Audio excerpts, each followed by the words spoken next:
Comfortable with. Oh, okay. And we are recording. Okay. So I welcome all of you to our third pre-annual conference, United Women in Faith virtual event. I'm so glad that you are here today. One benefit of the pandemic years has been the necessity of creating new ways to fellowship and new opportunities for us to come together as a Virginia Conference group for seeing one another, even when it's in little bitty boxes, and to share inspiration and information.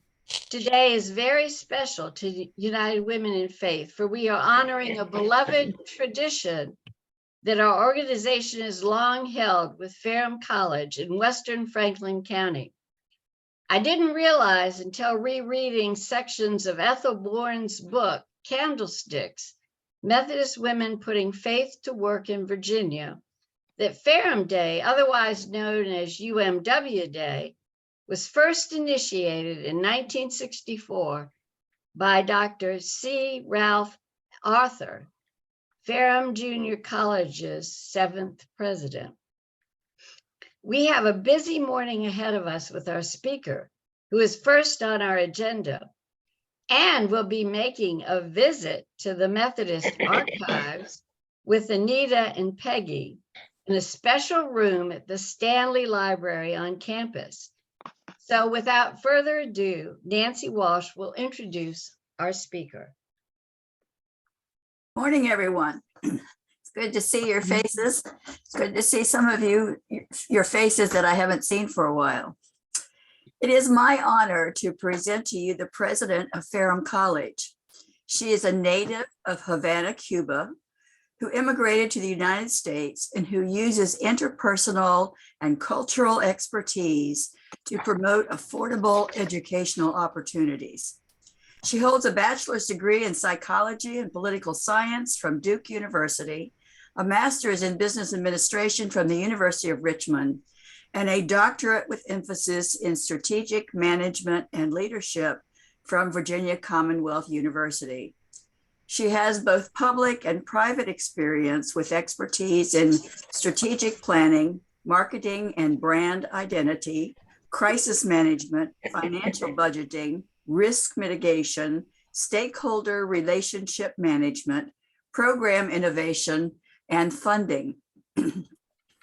She served as president of Fairmont State University and Fort Hays State University, and as dean of Virginia State University, Reginald F. Lewis School of Business.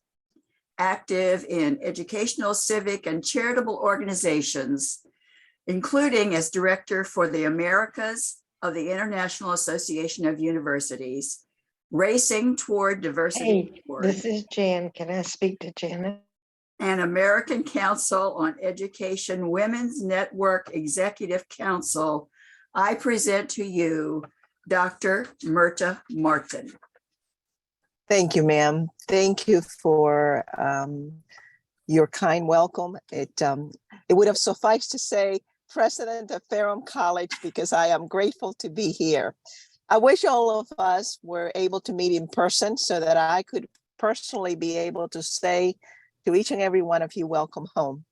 Welcome home to Ferrum College, because this is your home. We are proud and affirm our heritage as being founded proudly by the United Methodist Women in Faith over 110 years ago. And I suspect that there are some of you who perhaps either can trace your heritage back to those pioneering women who were forward-thinking and brave, or perhaps know somebody who share in that vision to create a college of opportunity in Virginia to meet the needs of the region. And so 110 years later, we are proud to be part of the United Methodist Church, and certainly very proud that our founding mothers were the women in faith. That is something that you don't see very often. You often talk about founding fathers, and I am grateful to have been founded and to have founding mothers.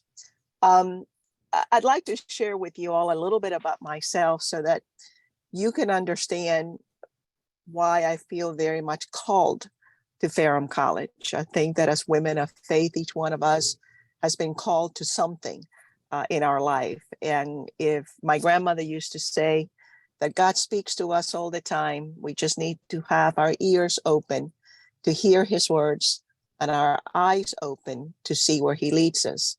For me, I believe in my heart that he has certainly led me to Ferrum College. My husband and I, you may know, moved to Ferrum College approximately 5 months ago. And we've been touched by the deep and gracious hospitality and genuine warmth of the community, and certainly of the United Methodist Church and the women in faith. We have found Ferrum College to be a place where neighbors quickly become family, where the motto of Ferrum College, not self but others, is obviously rooted in the actions of the people that live in these beautiful hills. John and I, my husband and I, met freshman week at Duke University. We dated all 4 years and were married right after we graduated. And as I say to the kids at Ferrum College, do as I say and not as I did, because, well, it worked very nicely for us. It was difficult to be married at such a young age. We then moved to Richmond, John's home, where John went to work in a third-generation family business, and I started a career in banking. You know, we both came from very strong Christian faith, and in our homes, we were told about the need for faith to guide our lives, about the strength of character, of dignity, and of hard work.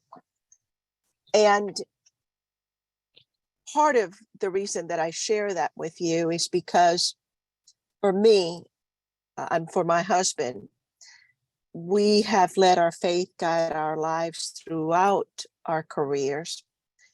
And we read the Bible and study it daily. And one of my heroines in the Bible is Queen Esther, a strong woman of great courage.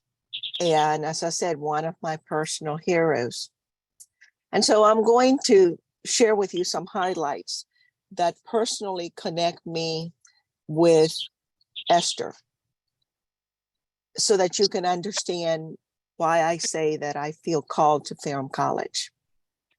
Esther came from very humble beginnings. Little was expected of her. She had perhaps even few expectations for herself. She was an orphan in a strange country, an immigrant with no parents and almost no family.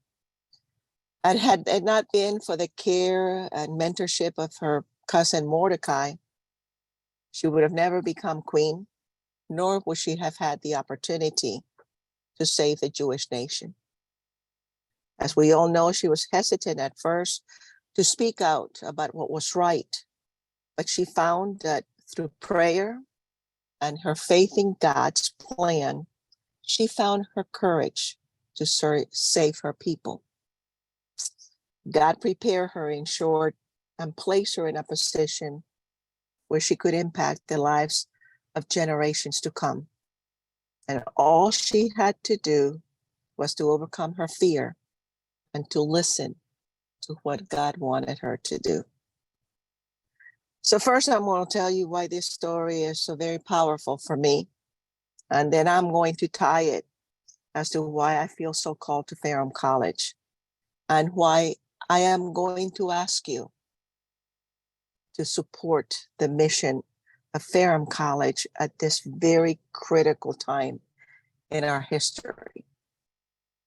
When I was 6 years old, I escaped communist Cuba, as you heard from my introduction, via Spain with my grandmother, my sister, and I. I was 6, my sister was 5.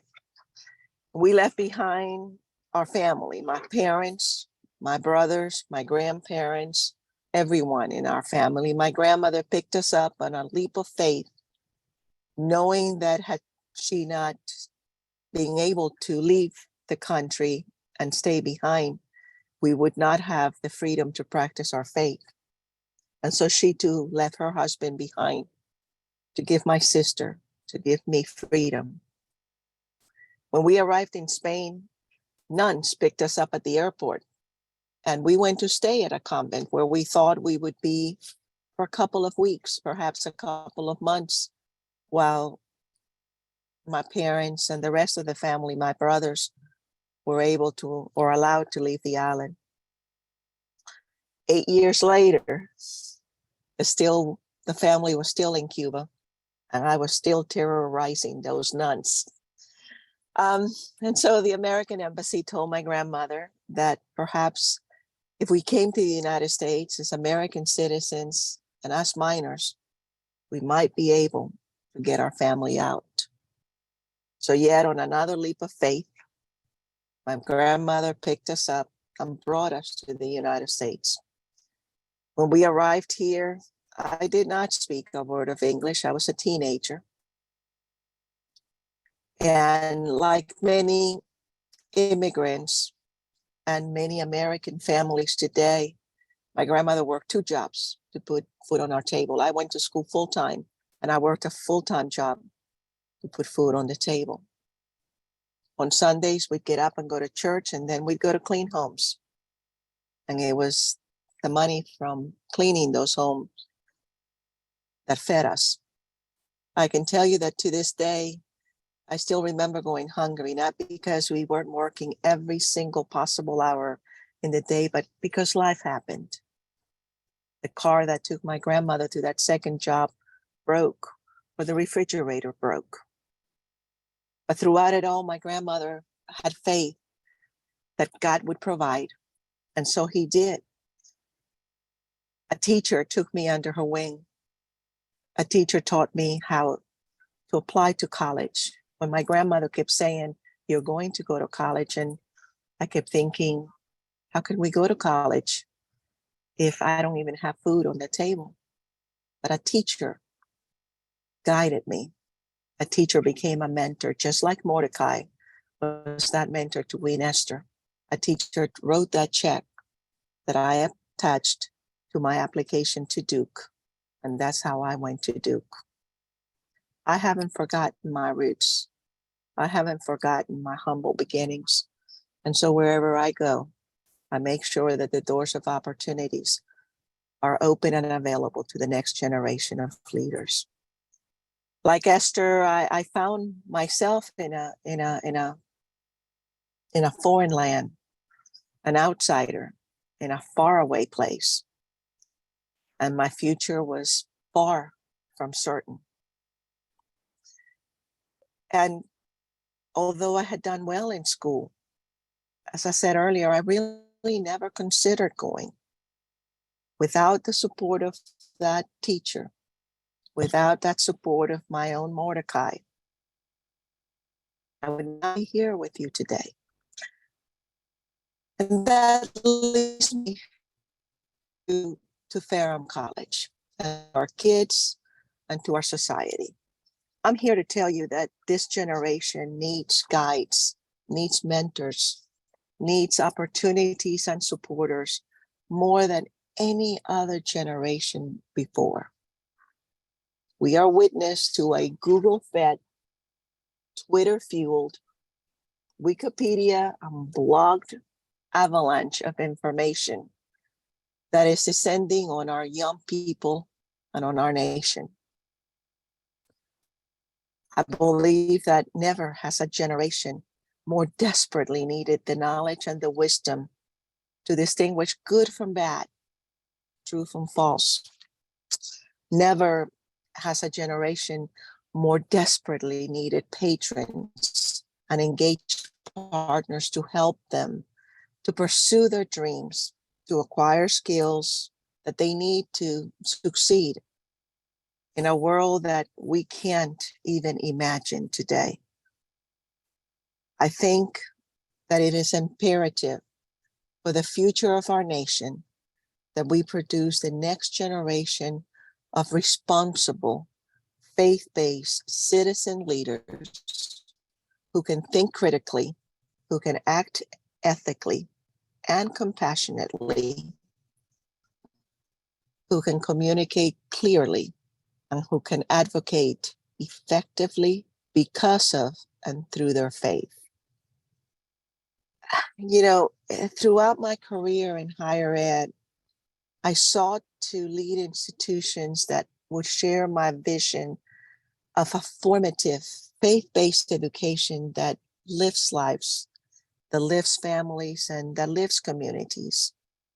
Sadly, many of today's colleges and universities, seculars, and even some faith-based schools have become less about seeking truth, less about serving the greater good, less about protecting and strengthening the liberties, the freedoms that we hold dear, and more about using higher education as an instrument of policy and personal and political gain.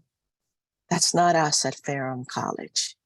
The mission of Ferrum College is and will continue to forever be to provide a dynamic and learning faith-based environment where students can enter with promise and leave with purpose, a purpose that's fueled by their faith. We have been and we will always be the Opportunity College of Virginia, a commitment that reflects our values of community, of discovery, of resilience, of character, of faith, of generosity of spirit. That commitment is exemplified by our Panther Promise, an initiative that we launched in April to ensure and affirm to the world that we are deeply rooted in our commitment to educate the next generation of leaders. That Panther Promise provides free tuition for qualifying Virginia residents to anyone who seeks the promise that is fueled by the American dream.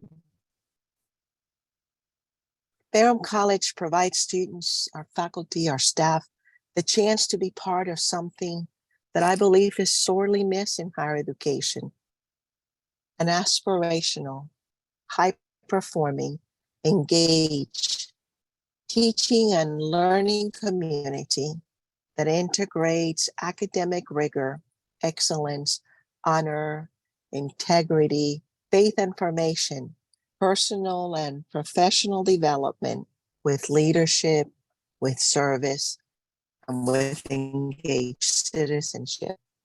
Not unlike what I'm attending today, right here at Smith Mountain Lake, where we will be christening a boat so that our students can engage with the community to protect the limited resources that God has created on our earth, and to test the waters of this beautiful lake to ensure that it is preserved for generations to come. I believe that the education of the whole person, intellectually, spiritually, and emotionally, is key to enabling students to live life of choice, life of purpose, life of conviction, and life of consequence. Ferrum College offers our students the tools to be multiplying agents in service to others and to change the world for the better. And that is why I am going recruiting out into the world, all over the county, to spread the word of Ferrum College. Our college is a well-kept secret, and the time has come for everyone to know of Ferrum College. If not now, then when? So some of you have been at Ferrum College lately. Some of you, it's been a while. So let me tell you a little bit about our programs at Ferrum College, because I'm going to be giving you homework before I finish. Did you know that we have a nursing program and that by fall, we will have a paramedics program? Did you know that we have the oldest environmental sciences program in the country? Did you know that we have a magnificent music and theater program? Or that education program places teachers all over the country, all over the county, all over the state? Did you know that our English department inspires students to become journalists and poets? Or that our health and human performance majors go on to become physical therapists that we will all need one day? Did you know that our cybersecurity graduates work for large corporations like Northrop Grumman or Booz Allen? Or that they run their own farms, that they become partners in law firms, in medical practices, or lead governmental agencies? Did you know that we have a graduate program in teacher education, in psychology, in athletic coaching? Did you know that the Secretary of Labor for the Commonwealth of Virginia is a Ferrum graduate, and that he, along with others, are opening doors for us at Ferrum College and for the next generation of leaders that we graduate? These are but a few of the types of opportunities that a Ferrum College education provides. Ladies, today Ferrum College finds itself at a critical moment in time. The pandemic, the rising costs of tuition, of a decline in the number of college-age students, and questions about the importance of a values-based, liberal arts, faith-based education are putting enormous pressure on smaller institutions like Ferrum College, who embrace their faith-based principles and our faith-based traditions. Either we advocate and support institutions like Ferrum College, or they will perish. And so the time has come to speak up, to support, to pray, and to act to save for future generations the educational and spiritual values that we hold dear as a nation. And just as it did for Queen Esther, such a time as this has come for us. Hesitation is just not an option.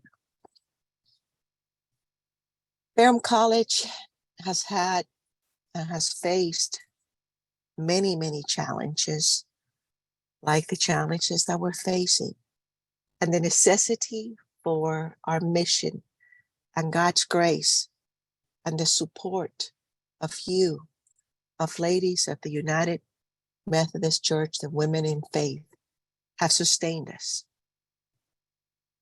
In 1943, confronted with the enormous financial strain of World War II, the new president of Ferrum College, Dr. Luther Derby, wrote a letter asking whether Ferrum College had a role in higher education. He said, if it does have a vital place, then we, as a church, as a United Methodist Church, should give ourselves with all that it has to ensure that Ferrum College succeeds. Before coming to Ferrum College, I asked myself the same question. Do I have within me the strength and the conviction to give all of me to ensure that this place succeeds? And my answer was emphatically yes. More so than ever before, I am ready to take on this challenge.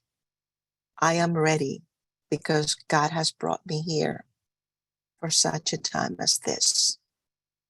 You see, our mission is even more vital and more critical than ever before because we provide opportunities for students, not just in Southwest Virginia, but throughout the Commonwealth and in neighboring states throughout the nation. We serve students not just from rural areas, but from urban areas as well. Our student population is among the most diverse in Virginia, and they are drawn to Ferrum College because of our close-knit, familiar setting. Because at Ferrum College, our people, our family, they're not faculty, they're not staff. They're there because they believe in who we are. And so we have the ability to impact students who have strength of character, who have the drive to succeed, and they in turn become our greatest ambassadors. I believe in them. I believe in our faculty and our staff. I believe in Ferrum College.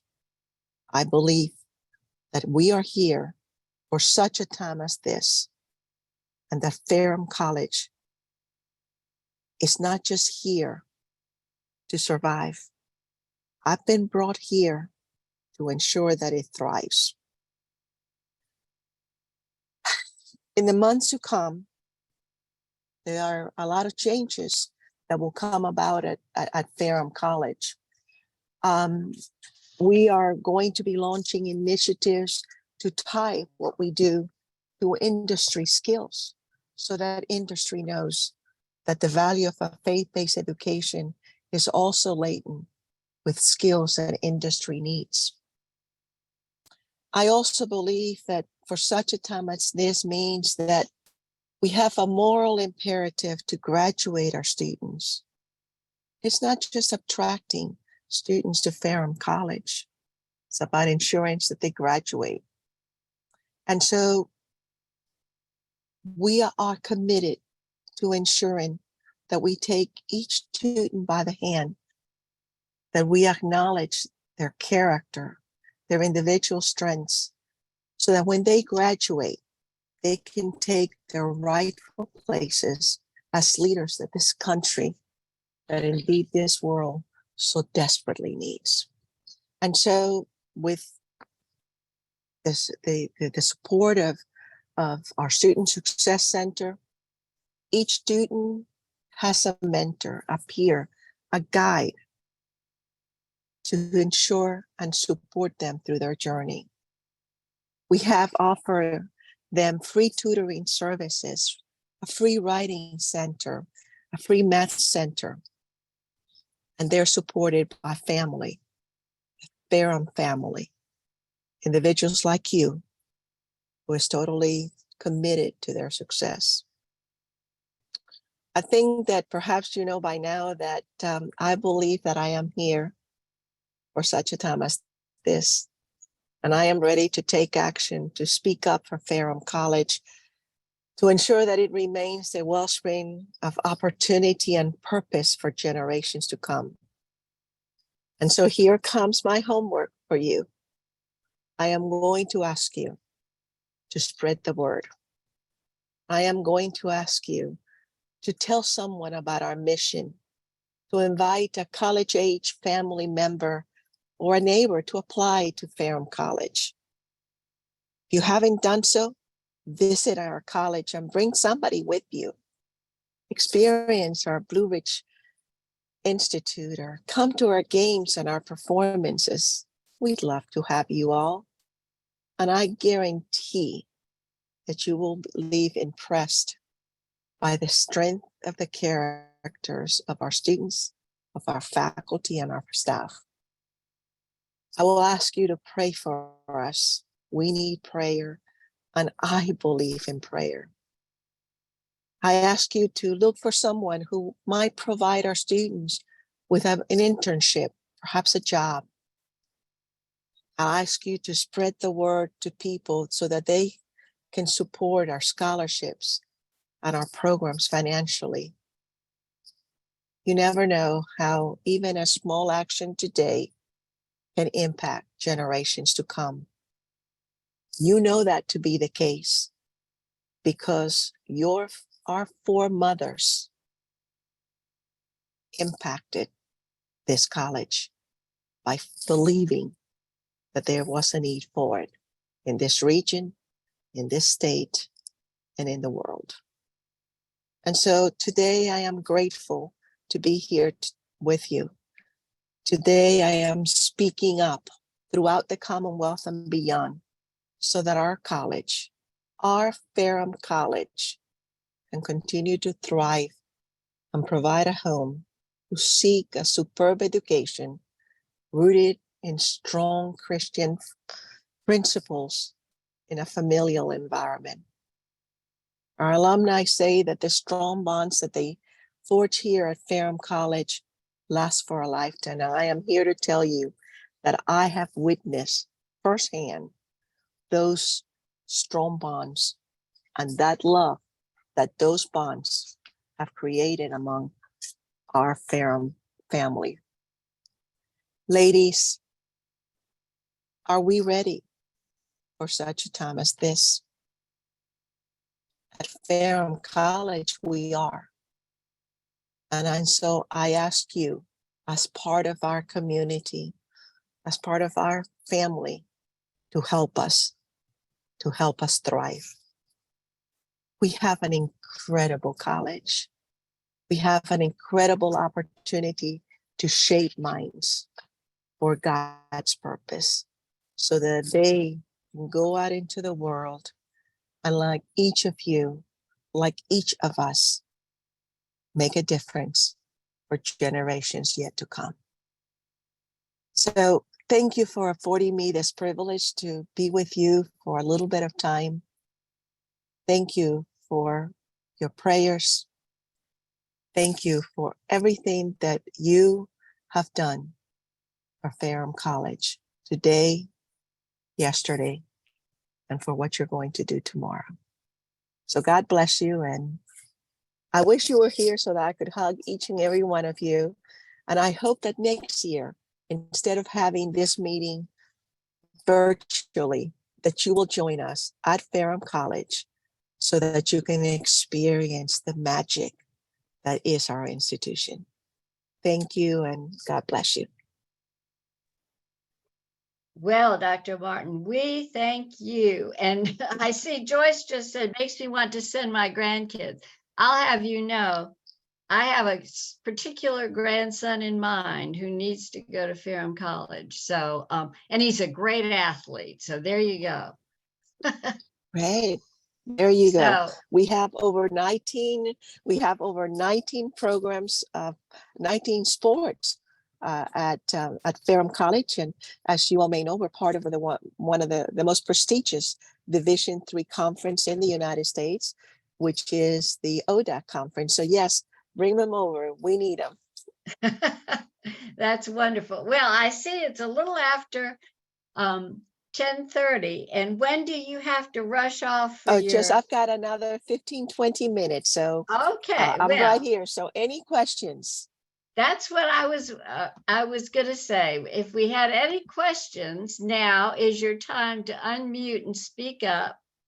Or, oh, I see one. Let me look at the chat. I see Ann Klotz has said, is Ferrum still the only private liberal arts college with an agricultural program?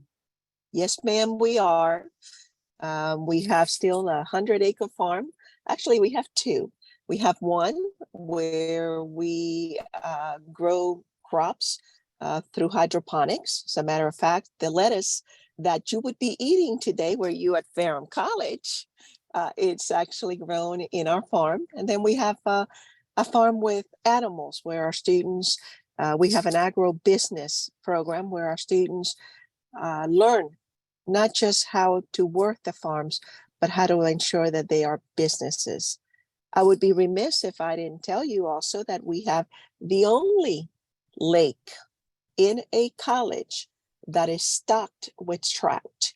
Our students grow fish in the hatcheries, and then early spring, they release them onto the lake where they look after them, they measure them, they kiss them, they name them, they release them out to make sure that they get acclimated. And then later on in the spring, then we have the opportunity to catch and keep. And so you'll see members of the community, you'll see our students, which is a beautiful sight, with their fishing poles around the lake. And we put barbecues, we put grills around the lake. So literally you can catch your food, cut it up and put it on the grill and eat it. And it's a beautiful sight to see. Mhm.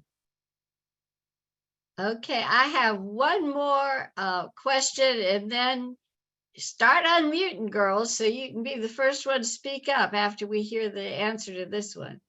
What is the current number of students? What is the retention graduation rate? My very small alma mater can get freshmen to come, but they transfer away after a year or two to a larger school. Yes, that is an issue, and for us, so our retention rate, first or second year retention rate, is I think, actually it's a little higher than the national average, and that's 80%. The national average is about 79.1. However, I will confess that our graduation rate is anything but acceptable. And it's not because they're transferring to larger schools, but very candidly, it's driven by the recruitment or lack of recruitment that regrettably occurred on our college over the past 5-6 years. Let me explain that. When I arrived at Ferrum College, we had no recruitment department. The previous administration had devised a model that provided our coaches with quotas. And the coaches really were the ones who were bringing in the students into the college. And those who were not student athletes just kind of literally came over the transom. What happened was during that time, some of you may know about something called the athletic portal. And that is a portal where students who want to transfer are able to go through. Well, the students now are able to tap into this portal without penalty. In the past, it used to be that if you transferred, you would have to sit out for 1 year. Well, those penalties have been lifted. So now a student can go into the portal and without a penalty go somewhere else. So in a way, it was a perfect storm for Ferrum College. One, we really didn't have recruitment of non-athletic students. Two, the coaches were given quotas that were ridiculous. For example, football. They were giving a quota to bring in 75 freshmen every year. Now, if you know anything about football, you know that 75 freshmen is one football team. And so when little Johnny came to play football, and little Johnny didn't play football because we had enough students to form 5 football teams. Little Johnny may have sat still for year 1, but when little Johnny didn't play year 2, little Johnny entered the portal and little Johnny left Ferrum College. We have stopped that. I have sat with the coaches and we have discerned what is the right size for their teams so that we're able to attract students who have ability, intellect, and talent to be able to win those games. I've told the coaches and everyone on this college, I expect excellence in the classroom and on the field. In the classroom, it means our kids make the grade because they come here to obtain a superb education and so that they can go out into the world to be, as I said earlier, the next generation of leaders that our country so desperately needs. On the field, it means we win. We need to win. And so we are reducing that number of student athletes to really be point with what is normal and acceptable within those sports as normal and acceptable rosters. So that means we have to make it up on the other end. And so we've created a new recruitment division, our enrollment management division, and we have hired regional recruiters identifying 5 areas where our students come from. Clearly, the Ferrum and Southern Virginia area is one of the regions, the Carolinas, the Richmond to Fork Union area, the Fredericksburg to Loudoun County, the rural side area, and then the Hampton Roads, Virginia Beach, and Gloucester County area. We have hired 4 out of the 5. We're still looking for a recruiter, regional on-site recruiter, somebody who lives in that community, who goes to church in that community, whose children or grandchildren have gone to school in that community. That's who we're looking for. So if any of you know anyone in that area, please ship him out to me. You know, I lost a couple of students this spring, and kids that I got to know because they had been sitting for 3 years, hoping and waiting for an opportunity to play sport. And they left Ferrum College crying because of the friends and the families that they have forged. But they wanted to play a sport that they loved. They wanted to have a chance to play that sport. We're stopping that. We are making sure that the students that we bring with a commitment to play a sport have the ability to play that sport in our college. So that's a very long soliloquy to explain why our graduation rate is low, because they come by cohort. We don't get credit for students who transfer in, and we do have a lot of students who transfer into our college from other schools as well as from community colleges.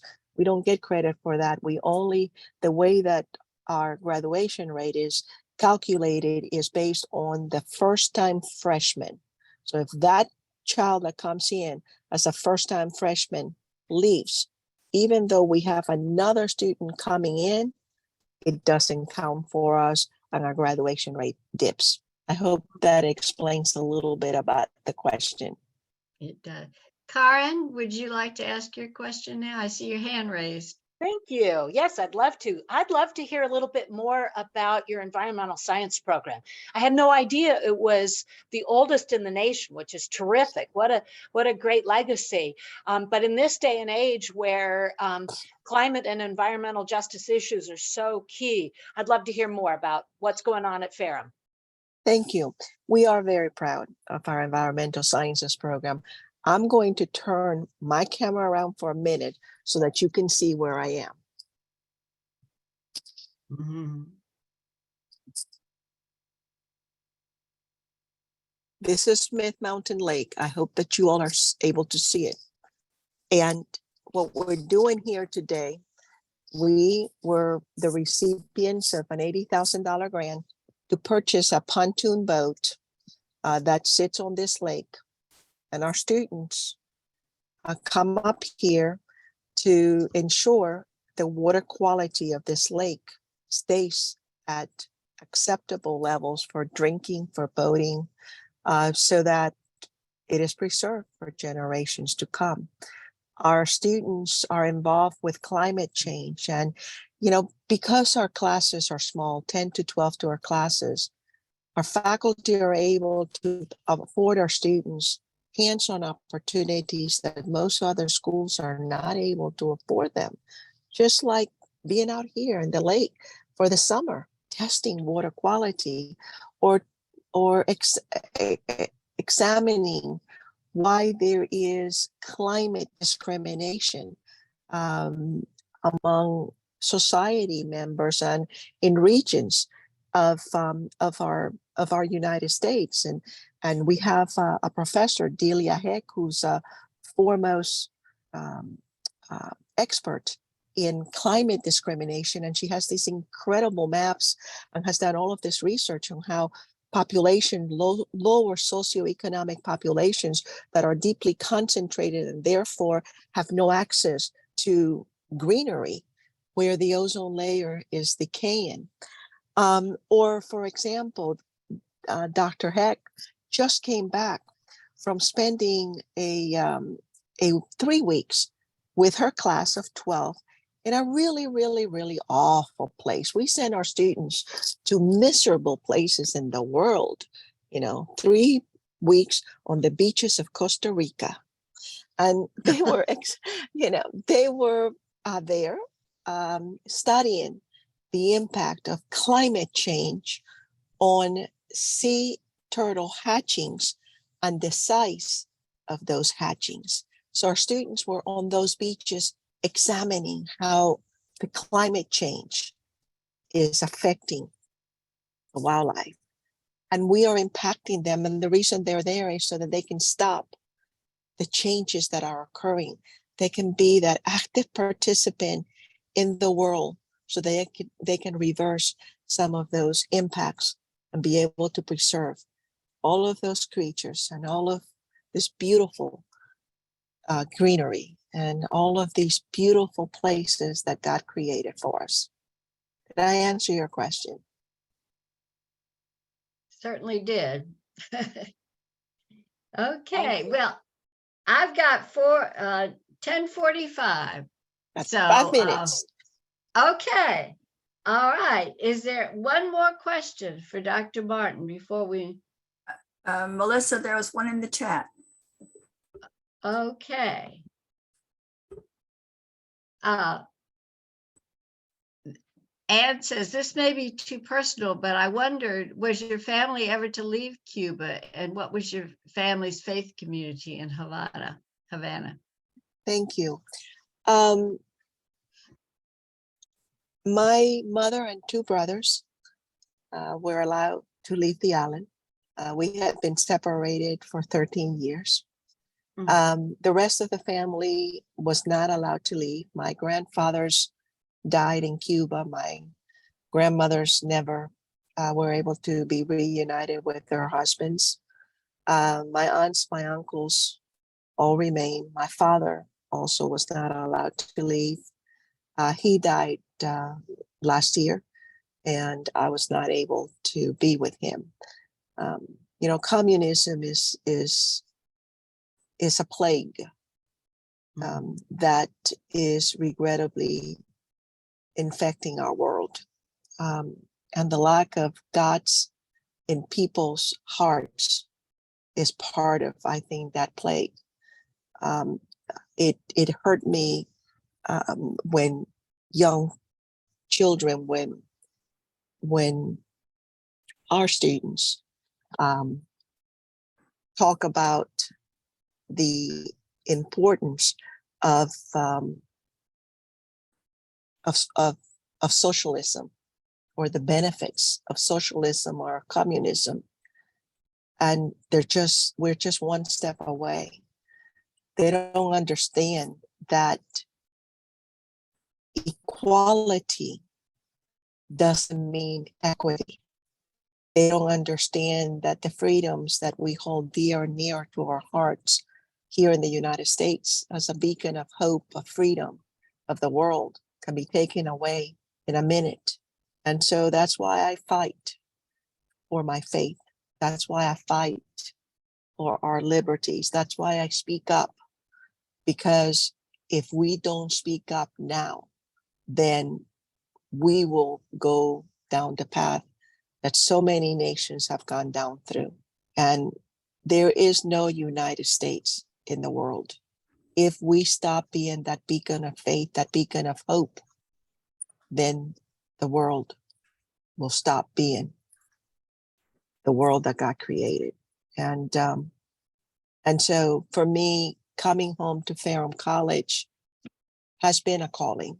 I always wanted to lead a faith-based institution where I could affirm my faith, and I could affirm my faith to that next generation that is to come, so that they understand the importance of having God in their lives, the importance of getting up every morning and saying to God, thank you for who I am and for the purpose that you've afforded me to be able to do today. Amen and amen. Thank you so much. Thank you. I tell you, our next thing, unless I've missed somebody's question, is that we're going to take a little virtual tour back at Stanley Library of the archives. Have you visited that, Dr. Martin? Oh, absolutely. I have the privilege to live on campus, and just I spend quite a bit of time. I schedule time out of my day to visit with faculty, to walk the campus, to get to know our students, our faculty, and staff on a personal level. I'm living at the Stratton House with my husband, who has joined me. I will tell you a quick story. When I arrived at Ferrum College, within a week, the director of grounds retired.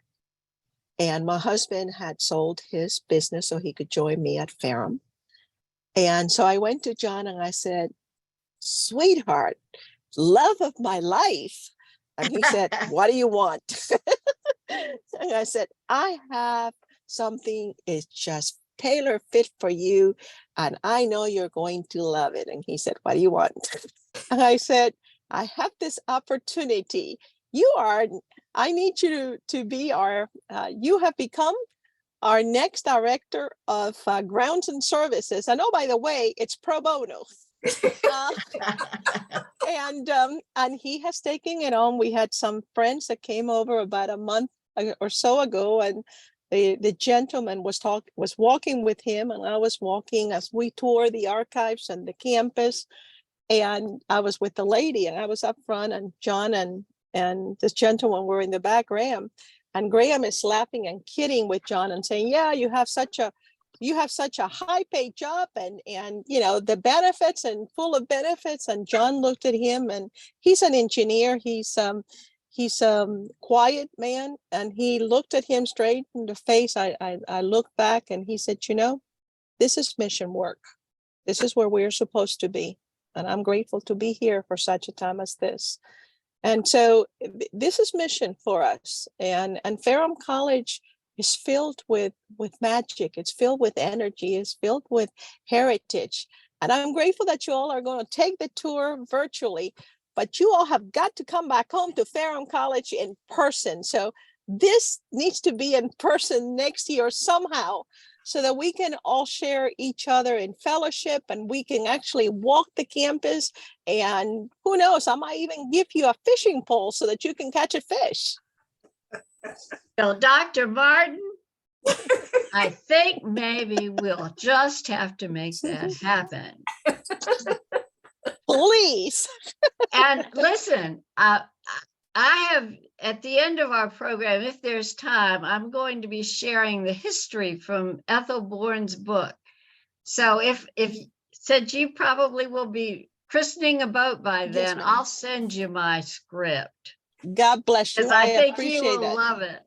Okay. Well, I do. I appreciate it. Ladies, thank you for affording me the privilege to spend this morning with you. It is so wonderful to be in the presence and in the fellowship of ladies, and with whom you all have such a history. And I'm grateful that you have included me today as part of this gathering and this fellowship. God bless each and every one of you. And I hope that God brings you home to Ferrum College, which is where all of you belong. Thank you. You can Thank you. count on it. God bless you all. Thank you so much. Take Thank you care. so very much. Take care. Bye-bye. Okay. Bye-bye. Thank you. Thank you. Okay. Wow. Well, let me say, Melissa, what an inspiration she is. And don't you just want to drive right down there and become a part of that? I mean, she is just such a breath of fresh air. She had me at such a time as this. Absolutely. Melissa, Melissa, this Yes. is Phyllis. I was just wondering, how can we get the recording that Frances has made to give to our units? They need to Ah. see her. They need to see and hear her. Absolutely. And Francis? our clergy do too. Yes. And I suspect, well, Frances is recording it and I'll let her tell you where it'll be available, but I've got another thought too. And the bishop needs to see this. But especially with the mission emphasis, she would love it. I don't know if she's been to campus yet or not, but Francis? I was going to coordinate with Julie. Usually, I put the recordings on Facebook. That's where most of them are. But I was going to coordinate with Julie to see if we wanted to put it on Facebook or on our website, or where she would suggest that the best place for it to be. I suggest to go on our website because not everybody is on Facebook. Could it go both? Sure.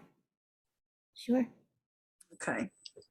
Okay, well, I'm going to abide by our time. So we're going to go now to the treasure that's within the walls of Stanley Library at Ferrum College. And Anita is there, and I'm hoping Peggy Smith is there too. We had a little snapshot of this tour the other day when we practiced. And my time at Ferrum, I've only been to Ferrum Day twice, but I was so excited about the archives, I could hardly stand it. So if you haven't seen them, you're in for a treat. So I would say try to put yourself on speaker view. And let's see, Anita, are you round? Are you ready? I am here. Thank you. Yes, You're on. thank you. Welcome to Ferrum.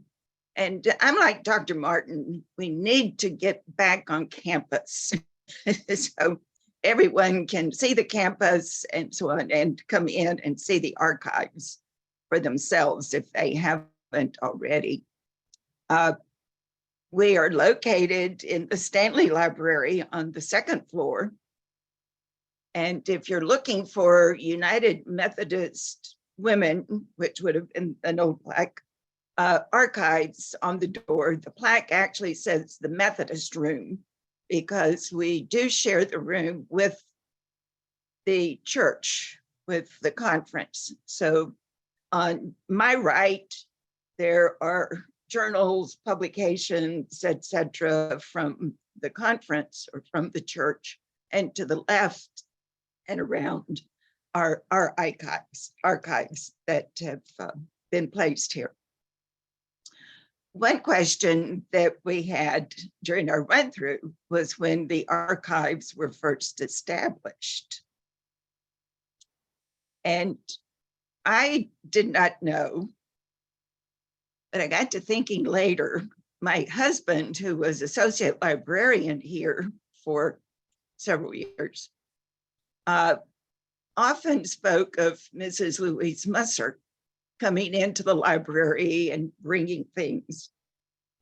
And so in looking at the annual report for, this is 1985 to 1989, and I had looked before that, but the first reference to an archivist in our list of officers or in our annual report was for the year 1987-88, and the archivist was Mrs. Louise Musser, Mrs. Raymond Musser, who lived in Roanoke.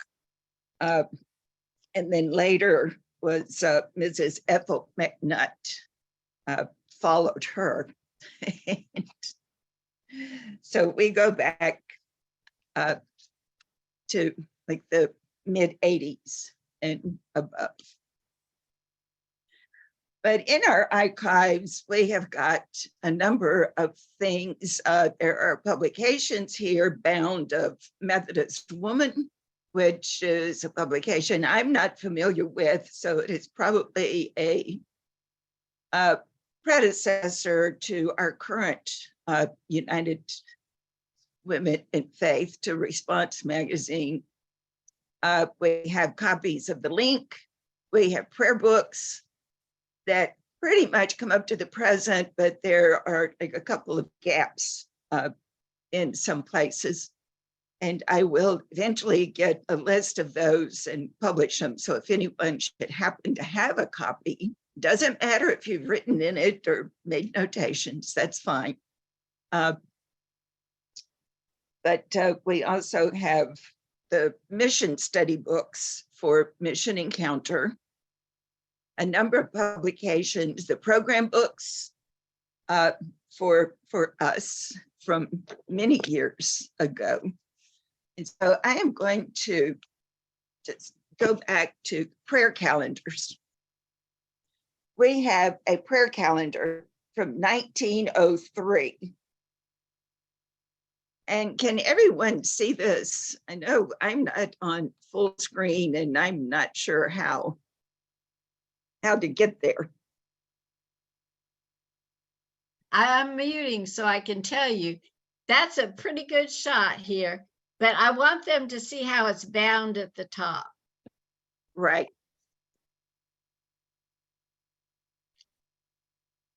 This is 2 sheets of essentially construction paper that are tied at the top with cord. And notice it's the Board of Foreign Missions. I used to visit a lady, a member of my church, that used to always call it the Foreign Mission Society, the Women's Foreign Mission Society.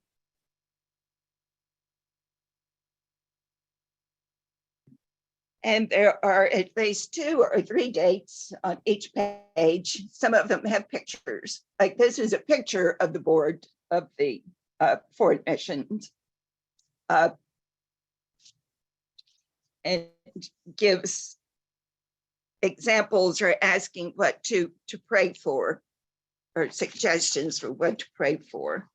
And then other pictures of the missionaries and so forth for the conference or for the foreign mission at that time.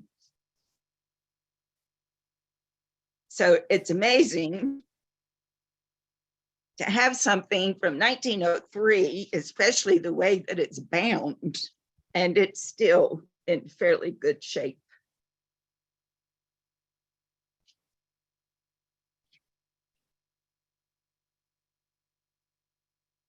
From 1940, we have The Great Adventurers, which is program material for Women's Missionary Society.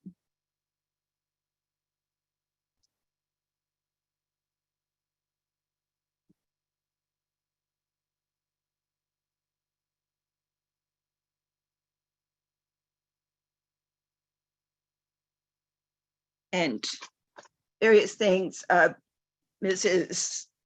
Luke Johnson, who was a blazer of trails for interracial justice and so on. So back in the 40s, we were doing programs and working on justice, interracial justice.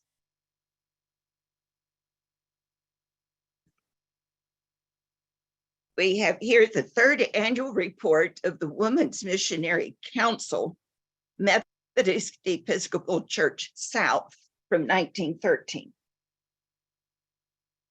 And so this would have the officers and also highlights the various places that we were in mission. One of them being Cuba at that point. And I'm sure that most of you are aware that during the Civil War, the church split. So we had Methodist Church in the north and the Methodist Episcopal Church south in our region, our area. And they did not reunite until 1939, when we again became a united denomination. Now, Melissa had given us this, but these are notes from the State Missionary Society Convention in Lynchburg, Virginia, March 10th to March 15th, 1919. And a friend or someone that knew Melissa found these A handwritten cousin notes. of my husband had found that in a relative's Bible. And so it made me happy to know that she probably presented that at their meeting to tell everybody what had gone on at the whatever they called it then, the conference level. They called this a convention, but Mhm. there's like 2, 4, 6, 8, at least 8 pages handwritten. And And she mentions Dr. Beckham, I think, who was the Ferrum principal that, or president then. You don't have to look, but yeah, I'm yes, glad that art archives fun. the devotional exercises were conducted by Mrs. H.J. Richardson, followed by an address by Dr. W.M. Beckham, president of the Ferrum School, gave an interesting account of the work being carried on in school and the number of boys and girls who have left the school and are leading useful lives. Some had entered foreign lands and others had become teachers and are teaching in school, some of them in Ferrum. And then it just goes on to mention a few other things. But this is the society that in 1914-13 discussed that a school needed to be established in this area, and Ferrum College was born. This plaque, it's hard to read, but it's a resolution of appreciation. But it was approved by the Board of Trustees and President of Ferrum College. It states that it acknowledges with sorrow the death of Miss Jean F. Craig of Richmond, Virginia, July 19th, 1998. I knew Miss Craig, met her, and that she was a missionary in China. But the one thing this mentions that if I had heard, I had forgotten, but she served as the Dean of Women at Ferrum College from 1942 to 1946. And even over the years, then continued to be a supporter of Ferrum College. And after that, she was active and became a missionary in China and was working.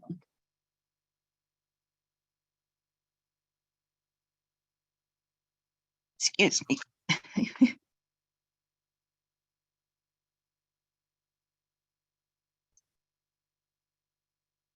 This is going to be easier, I think, to see by holding it up. But the emblem of the WSG carved. And this was sent to Louise Musser in 1976, actually, from an Eleanor someone, and I cannot make out the last name. But this emblem and another one that I will show you were made by the Reverend Samuel Neesmith and were given to the archives. So we are very, very honored to have some of his handiwork here with us.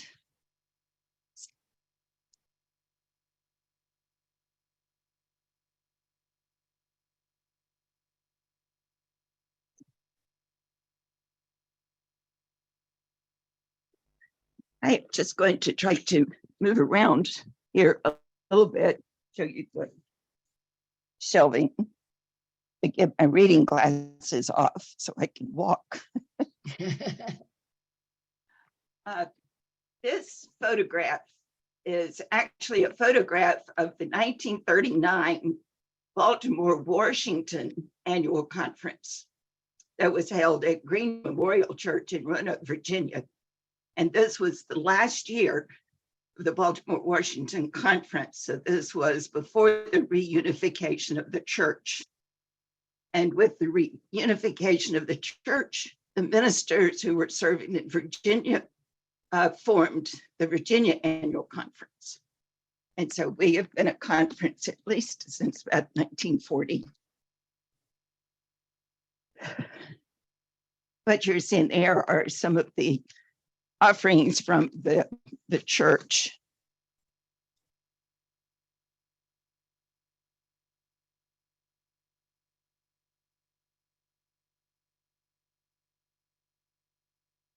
Beautiful chandelier.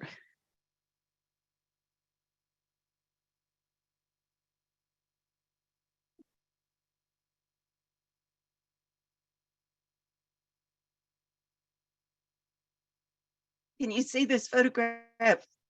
Yes. Okay.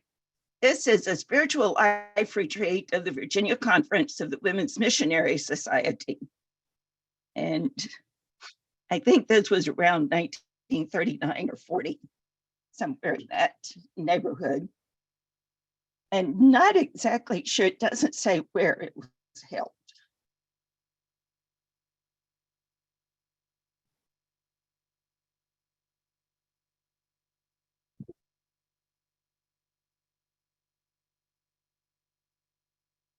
I hope the lighting isn't too bad, but this is a cabinet that contains various pins from our different organizations over the years.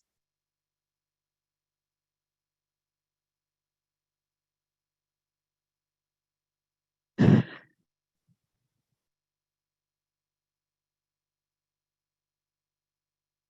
response magazines, Methodist hymnals, etc. On top of the shelf is the emblem of the Women's Society of Christian Service, Methodist Church. And there are some beautiful jugs up here that I do not know. Can't see those. You have to, Let's see. there you go. Oh, and it's got maybe Korean or Japanese or Chinese writing on it, or is it? It looks like it, yes.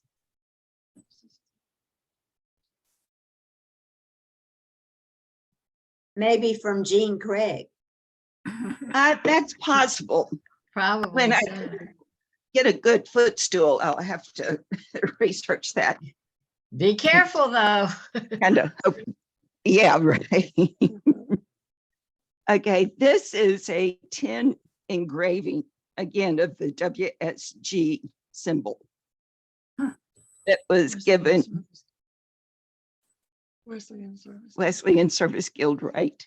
And this Right, was yeah. given to the archives, or was given by Mrs. Isabel Southgate. You all probably know, I think Wesleyan Service Guild was for women who worked. Wasn't it? Yeah. Just another one of the jugs. Lift up, Anita, lift up. There you go. Oh, a little bit more. A little bit higher. Okay, my arms don't stretch anymore. Well, I was gonna Well, say, we'll tilt just the have phone. to come in person. Tilt the phone. But there's a duplicate. The first one we looked at came in a pair, so there are two of those. We have scrapbooks from various units and districts. We have a file cabinet that has one full drawer of files on missionaries with quite a bit of their correspondence, and some contain biographies of the missionaries. Us. So there are a number of things, but the one thing I wanted to show you, and Peggy Smith is here with me, our assistant, and Joyce Boland one of our unit members. Get your help. You want to help hold these up? Let's see. This is a collaborative effort, and isn't that Yes. like us? Ah, United Women in Faith collaborate.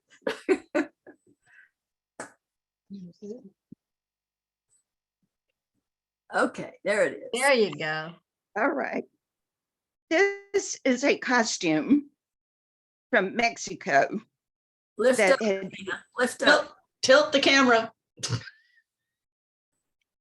There. Oops. More. Should we come down? Maybe? how's that? Yeah, We and can show we can see the sequin skirt, the bottom of it, and let's look at the top. That is that Peggy holding it or Louis? That's Joyce holding Joyce. the. Okay. We can't Peggy Okay. had- We see your trouser, your slacks feet. and your sandals. Okay, let me hold this way and then hold the. Oh, top that's up better. this way. There you go. Okay, Yes. and so the two together would make a beautiful costume. But I think Peggy can attest to the fact that that skirt is really heavy. I don't know how anyone could wear it for very long. And where is that from? It is from Mexico Okay. and was given by Pearl Hall. So, and there is a scarf also that goes with it. The prettiest part, which is at the end, is kind of lacy Mhm. and so on. Interesting. And it catches on everything. Anita, Yes. this is Doris Douglas from Doris. from the Northern Virginia district. With so many, with our combination of districts, we have, history or files or boxes and ad nauseum of information from the district that has merged. In other words, we'll have for us, it would be the Arlington district and the Alexandria district histories. And my question is, what of that do we really need to hold on to give to you in terms of history? Or it might be something you might want to put in a link or something, but That would be a good idea. because I've got about 15 boxes of stuff in my shed from I know. 1942 or till now. So that is a problem of many organizations, many organizations. And I don't know anything about being an archivist, but what about digital stuff? But is the world going toward that? And the other thing is, I think it would be terrific, Anita, if you did, advertise maybe through the link or whatever, the things that you would be interested in, because it's a treasure to have it. But in this day and age, I think we've gotten away from that, the digital age and all stuff. And certainly, as you can see, in some ways, we still have space, but our space is limited as to how much more we can bring in here in boxes and so forth. When it comes to digital and that technology, it's something I'm going to have to research, because that certainly would save us space. And if we all use the same type of digital storage, that would work. There Yeah. is a computer in here, but I have no idea how old it is. or what Well, and program? another thing to mention, I just watched a bit on WBTA about music and how music is stored, and anything that's stored digitally, it really only has a shelf life of about 10 years, where then it needs to be transferred to another medium. True. Yeah, so Interesting. yeah, it is. It was very interesting if you have the wherewithal, because it was all about archiving movies and that kind of thing. But the basic thing is that we think digital is forever, and it's not. Gotcha. Well, and that's one of Yeah. the problems, because whatever you put on a digital DVD or whatever today, next week the program may change and you wouldn't be able to read it the way Yeah. technology keeps advancing. Yeah. I so I see would, Brenda has a comment, and she's on our Yeah. Historical Society for the Church, aren't you? Yes, I am. I still think it would be worthwhile looking into digital collections, trying to get that worked out. And the reason that I would speak to that is accessibility is an issue when it comes to traveling to Ferrum from within the state. So you don't, the items are cataloged and they are, so we have a list of them. So you do know what is in the archive, but then you would have to go to the archives if you really wanted to do research on a particular topic. What I thought about was, at least because I'm the historian for our district now, and again, I've told them, you just can't, all of the stuff you have, you really can't keep collecting it. It's just getting to be a problem. But at least I would say to people, to us now, to get at least your last annual meeting programs and perhaps send those, you know, be discerning about what you send, but at least the history of when we had separate the 18 districts, at least get those annual meeting programs and maybe some photos. And I think just be discerning about what you send. I don't know if that would be acceptable, Anita. Right. I don't think we really need, say, the financial records Right. for last how many years, but like you say, the programs, the annual meetings, officers for the various districts will be found in the conference annual reports. Right, yes. So you would have that, but certainly any special type of event that went on during the time of the former districts and so forth. Right. I found that going back, going back and just having the annual meeting, the program that has, usually it has everything in there, so concise that that would be important. And I would also like to speak to at Randolph-Macon, I know that's a different sort of situation, but they have archives there. So you could utilize that to send your program, some of your things to, not to overdo it, but they would be receptive. And they also hire and have an intern, a student intern to come to, I guess it's to work on the digital stuff. I mean, they know how to do all that. I don't know whether that might be something. We have certainly scholarships, and the conference fund there is for education. And that would be a wonderful way to support a student.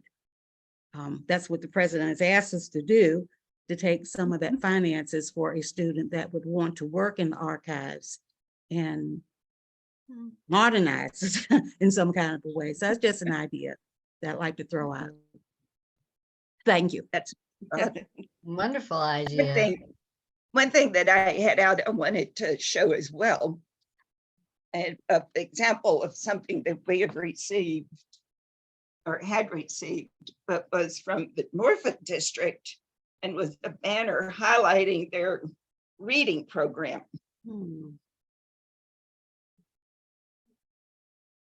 And we also had one again from the Norfolk district from 2006. And Peggy and I looked at it, but it's huge. It's more like a quilt or wall hanging than just a banner.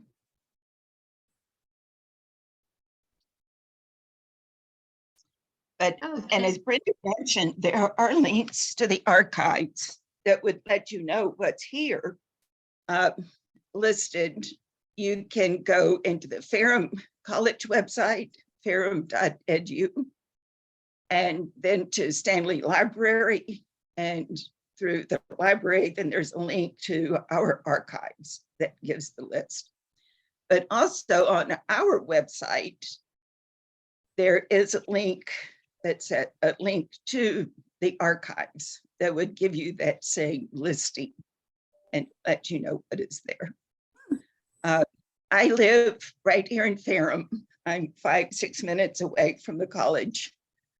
And if anyone is visiting or comes in the area, and they'll call me beforehand, let me know they would like to see the archives or come over, I'll be happy to meet anyone here or come and see what information I can find for you if you have a question on anything. Thank you, Anita. It's about 11:25, and if you all can hang around for just a very few minutes, I promise I won't go off on tangents. I do have a brief history of our connection to Ferrum that I'd like to share, and then a closing prayer.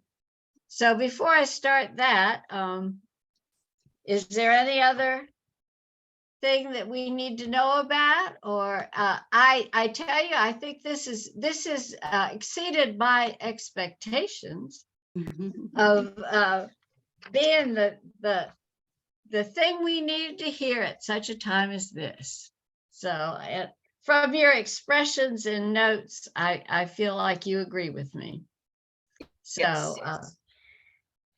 I'm going to tell you, this is all from Edith Bourne's book. The seeds that would lead to Ferrum College were sown in the early 1900s from a little mustard seed of $1,200 from the Women's Home Missionary Society of what was then the Methodist Episcopal Church South for starting a Christian school for mountain boys and girls in a remote place, yet accessible, where the needs seemed the greatest. The decision made was to establish a 4-year high school in Ferrum in western Franklin County, which had a railroad, so it was easily accessible. By the end of 1913, Ferrum Training School's Board of Trustees was in place, originally consisting of 10 men elected by the conference and 5 women elected by the Women's Home Missionary Society. 80 acres of George Good's tomato farm had been purchased, and construction began on the principal's house, now the Stratton House. Did you notice where Dr. Martin says she lives? Okay. And White Cottage, which is now the Spillman Daniel House, as well as on the first phase of the John Wesley Hall. School began in September to begin to solve the shortage of education for mountain boys and girls of the Blue Ridge. And in Ethel's book, it also has some little pictures because they couldn't manage elementary too, but there were little satellite schools in different hollers or places around Ferrum. And I lived out there for a summer when my husband served a 2-point charge beyond Ferrum, 5 miles. And one was in Endicott, Virginia, which is a beautiful little place. Not much there anymore, but they used to have a school. Okay, I'll stay to my script now. I found, here's some other interesting historical nuggets from Ethel Bourne's book, which was published in 2004. And I quote, "Even before the initial building was constructed, the Women's Home Missionary Society responded to an appeal to provide the furnishings of the 11 bedrooms for girls. Their financial support continued, And it was pretty amazing amount of money in each case. Donations toward a chapel in 1922, a central heating plant in 1929, an infirmary in 1939, and Ethel says it was the only hospital in that county at that time. And also $90,000 for Ferrum through supply giving. In 1939, a little after Ferrum Training School became Ferrum Junior College, the last action of the Women's Home Missionary Society of the ME Church South prior to unification designated the remaining balance of its treasury to Ferrum College as the initial gift toward the college's library. After another merger of churches in the early 70s, the now Virginia United Methodist Women challenged units to raise money in creative ways to donate to the Ferrum Beautification Fund, and over several years contributed a total of almost $170,000. It was around this time that Virginia Conference United Methodist Women took action to support the Ferrum College with a yearly contribution from our budget to the Ferrum Scholarship Fund. And that's a commitment that we continue today. For the past number of years, it's been $10,000 a year. I am very proud and inspired by the heritage of our organization and the foresight of Methodist women. I could cry. Dr. Barton made me cry a couple of times, really, to put faith in action to work in Virginia. Now, I believe our conference treasurer, Christy, is going to drop in the chat ways that we can show our appreciation by contributing to mission giving, which is essential, and I'll say foundational, for our budget, so that the important work we financially support will continue. We hope that you will want to make a contribution today toward our mission giving budget, because now that we're on Zoom, we can't forget to do that. So I leave you with that. I thank Dr. Barton. I think she's going to be one of our new bestest friends, don't you? It gives me real inspiration and some ideas, especially for an in-person event. But anyway, we thank her. We thank our Francis for making all this possible. Thank you to Anita and Peggy and Joyce for that interesting tour. And Thank you, Melissa. Oh, and thank you, participants, for your support, because I can tell that this has really been a worthwhile hour and a half we've spent together. So let us now have a closing prayer. Oh, by the way, I wish you all the best. Those of you going to annual conference, I hate that I'm not going to be able to make it this year, but I will be there in spirit and maybe stream. So let us pray. Lord, we believe that you always provide for us. We look forward to the ways that you will surprise and amaze us with your faithfulness. The lives that you touch and the people in this organization you will use to brighten dark spaces and lift sad hearts. Our passion for serving others, not self, is fueled by you, our Father, who with the same note of passion created us to be the light of the world. Guide our steps and our progress so that we can continue making a difference in the lives of women, children, and youth through our support and participation in United Women in Faith. Just as our foremothers of the Women's Home Missionary Society did in establishing a school for mountain boys and girls, which in 110 years has given opportunity to so many. Grant us the power of your Holy Spirit to work together, because it's impossible to see past our human stubbornness without you, Lord. Bless us as we leave here today to take your passion with us. Fan its flame after we part and inspire our best contributions. Remind us always of your love as we see our plans unfold and accomplish the goals we set in our conference, district, and units. In your precious Son's name we pray. Amen. Amen. Thank you, Melissa. Thank you. Thank you. It's wonderful to see everybody. Absolutely. Absolutely. This was an excellent, excellent program. It was. Thank you. Have Yeah. a blessed day, everybody. I'll have a good week. Bye-bye. God bless.